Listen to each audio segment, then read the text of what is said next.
Deputeti i Lëvizjes Vetëvendosje Enver Dugolli ka folur për procesin e zgjedhjes së presidentit të ri të Kosovës, duke theksuar se pas miratimit të buxhetit të hënën, pritet të hapet diskutimi për këtë çështje. Dugolli deklaroi se tashmë ka sinjale pozitive nga partitë opozitare, duke treguar një qasje pragmatike që ndryshon nga bllokadat e kaluara.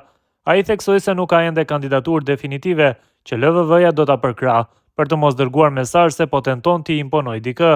Ai tha se synimi i vetëvendosjes është arritja e një konsensusi me mirëkuptimin për t'i shmangur zgjedhjet e reja. Nuk ka ende një kandidaturë definitive që do ta përkrahim, për shkak se nuk po dëshirojmë që partitë opozitare ta marrin si sinjal që ne po dëshirojmë ta imponojmë dikë.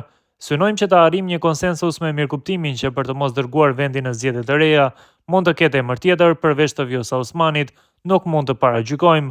I kemi vetëm 66 vota, nuk i kemi mbi 80 që t'i sigurojmë Vjosa Osmanit mandatin. Na mbetet të gjithëve që t'ia sigurojmë, deklaroi ai në TV1. Dugolli gjithashtu komentoi spekulimet rreth kandidaturës së Ramush Haradinajt, duke thënë se ky i fundit vetë ka hequr dorë nga pretendimi për postin e presidentit dhe se PDK-ja e LDK-ja nuk kanë shfaqur interesim. Haradinaj vetë deklaroi se nuk do të jetë kandidat për president, ndonse ka pas fjalë spekulime që po e kërkon.